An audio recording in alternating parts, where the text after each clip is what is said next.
morning, everyone. So, I want to thank you for bringing me back. I didn't know I was that special to you, so thank you. Okay, so, I wanted to continue what we talked about aging vibrantly, because that seemed to have resonated with you all, because we're all getting a little old, right? Yeah. All right, but the first thing we want to talk about is how are we taking care of our brains? Okay? Oftentimes we think about running, fitness, all of it, but do we take care of our brains and how we think about different things?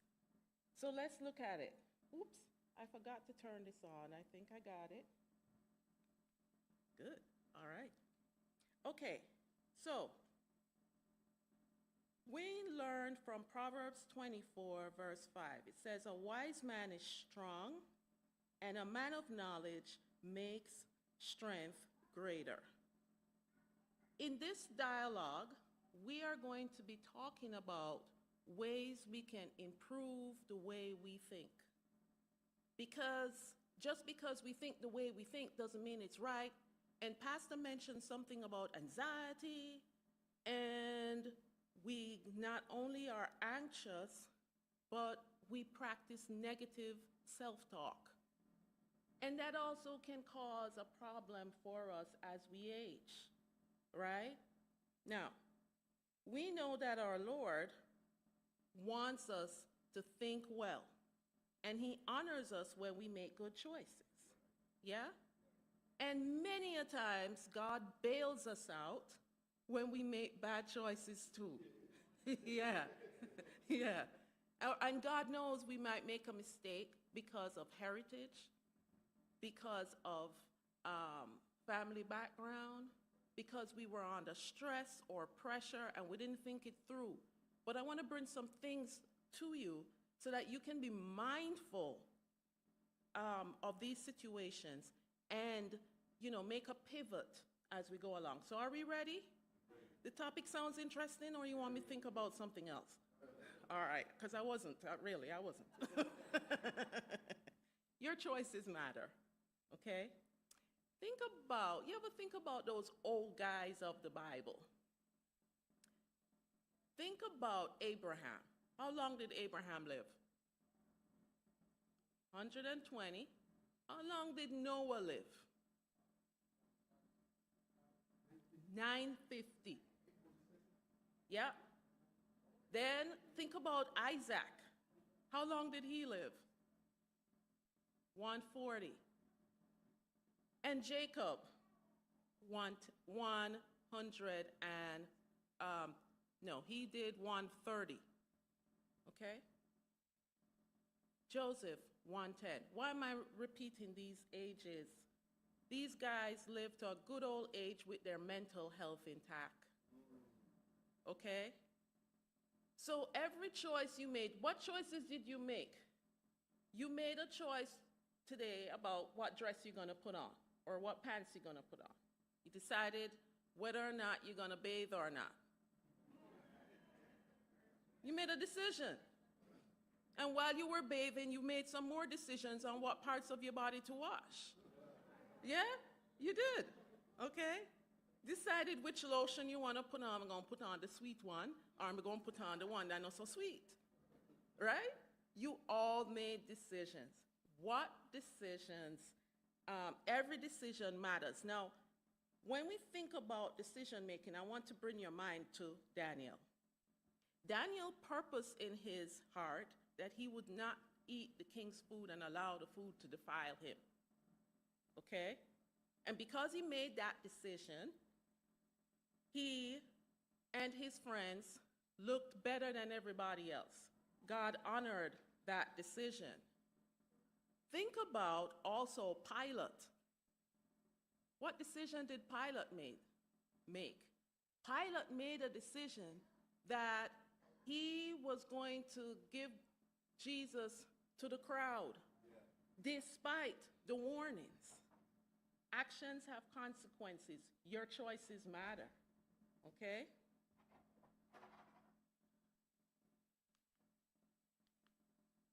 So, when God was forming the earth and deciding he was going to make man,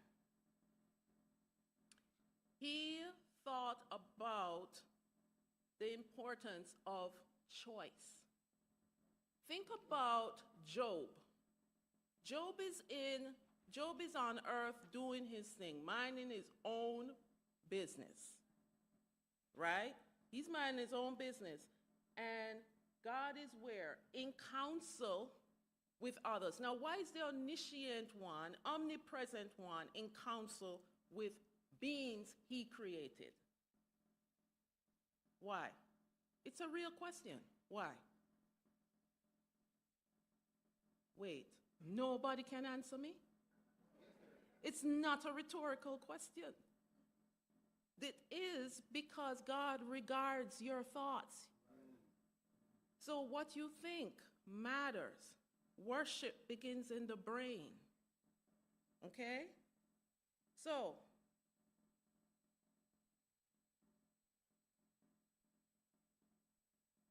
let's talk a little bit about how God created us. God created us with a frontal lobe. Anybody heard about a frontal lobe? Okay, good. You all have one. Okay? This is the place of your brain. This is the part of your brain that makes you human. So your frontal lobe gives you the ability to choose. It makes up 3.5% in the brains of cats, not 7% in dogs, 17% in chimps, and between 33 and 38 in humans. So even though we are mammals with a chimp, a cat, and a dog, we're superior because of the way he made our brains. Okay? Human reasoning and planning capabilities are more powerful and complex than those of other species, which allows for variable relationships in our decision-making processes. So what did you process today? That credit card came in. You know you did a number in Christmas. You stressed out. Listen, no judgment here. My husband is my witness. Okay? So, your frontal lobe is the power center, the seat of will and choice. And it's the seat of judgment, reasoning, social norms, long-term planning. And I'll just move ahead into the slides to tell you that when you spend a lot of time, when people damage their frontal lobes, one of the things you will notice is that they're antisocial. You see, they say anything they want to say. And what do we say in Jamaica? Asomitan. And that's not appropriate. That is not appropriate. You don't just say what you want to say. You have to be careful with your words because words have power and have actions and consequences. You must, as a Christian, be mindful with your words. Okay?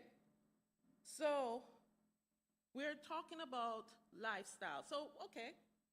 Yes, Hashina, talk about brain. The brain is important, the frontal lobe is important, but there are some lifestyle habits that we can have that can affect the way we function.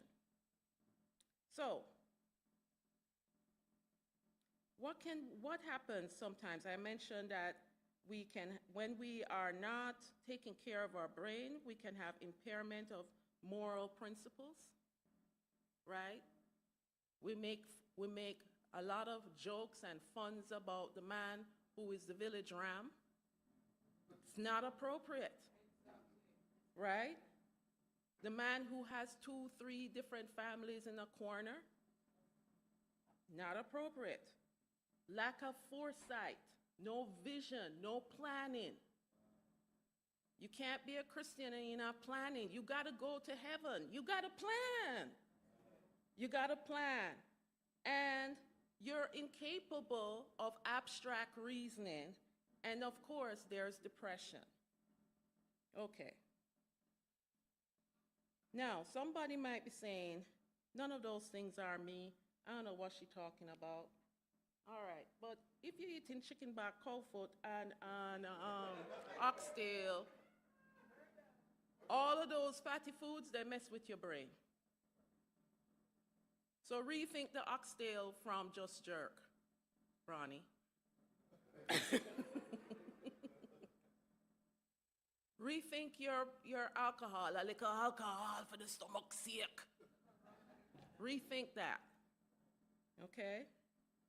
Excess sugar from juices. And many of you will say, I don't drink soda, and I haven't had anything like that in a very long time. Well, you had sorrel. And it's loaded with sugar. Okay, just go sit down. Just go sit down, okay.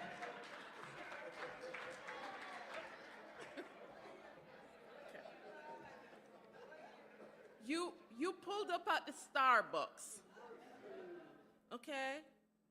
And Starbucks have some of those beverages that can keep you in a chokehold. Thank God I was delivered, okay? So, social media and a little weed. They play dangerous games on your brain. I have an uncle who I love dearly, but my uncle is smart and bright, but a lot of weed smoking. Oh, this is televised. Oh, shoot. But anyways, this is televised. Yes, it is. Hashina, really. Okay.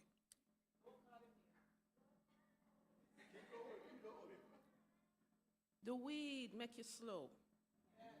It reduces your IQ, your ability to remember stuff. It's so you want to stay off of it. Now, from this pulpit, I will say that smoking weed is not the healing of the nations.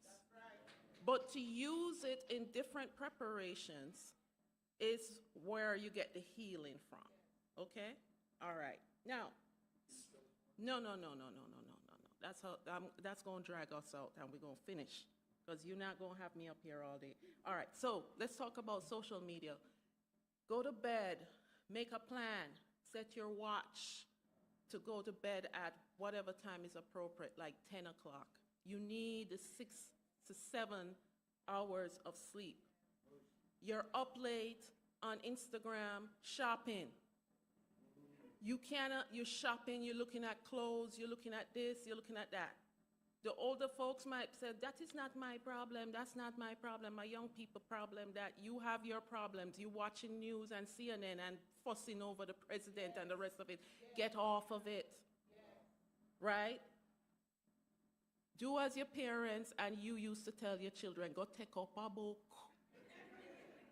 okay? Learned helplessness. Have you ever met anybody who just, every time you say, let's go do so-and-so, we can't do it. It's always a problem. It's always frustration. I don't want to do it. It's too hard. It's frustrating. You just don't understand. This sort of behavior is learned. And it's learned because of probably the way they were raised. It could be learned because of abuse in the family, helicopter parenting. When the child was little, you did everything for them, and you never said make a choice, okay? You gotta have your kids make choices, okay? What do you want? Do you want broccoli or Brussels sprouts, but you're eating one of them, okay? So, can old dog learn new tricks? Yeah, man, old dog can learn new tricks. Pastor has a dog named Coco. Coco is a mature dog, and he tells me that Coco can learn a trick. So if Coco can learn a new trick at her old age of 16, how much more are you at 80? There is nobody in this room who cannot learn something new.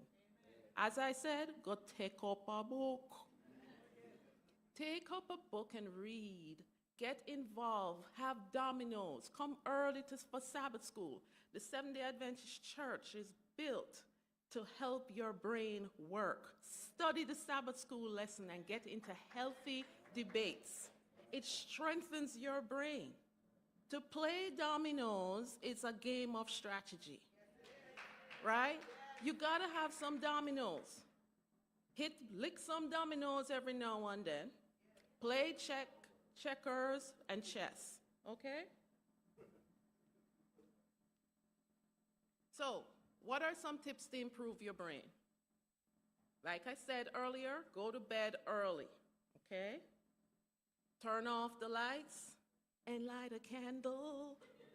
And then you can also have a conversation, have meaningful conversations. If you have a Debbie Downer as a friend, you know what a Debbie Downer is? You don't want a Debbie Downer to talk to all the time. You want to talk to somebody who is engaging and just fun to be around. So have conversations. If you're having a difficult decision to make, you want to include that friend, a trusted friend, of course, and that friend could help you problem solve. You need to go out and walk, whether the weather is good or not. Okay? For real, for real. Even if it's 10 minutes. And while you're out there, take deep breath. You're getting the oxygen into your brain and allowing the muscles and the arteries and everything to widen and allow you to think.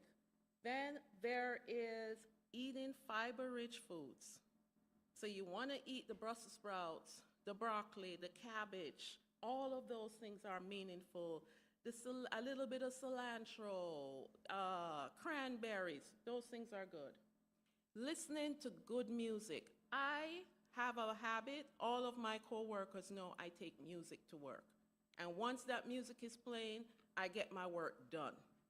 So have good music in the background. It stimulates your brain, it helps you to process better, and it relaxes you. Get a massage. By the way, good tip, if you want to please your pastor, give him a massage little coupon. He likes massages, okay?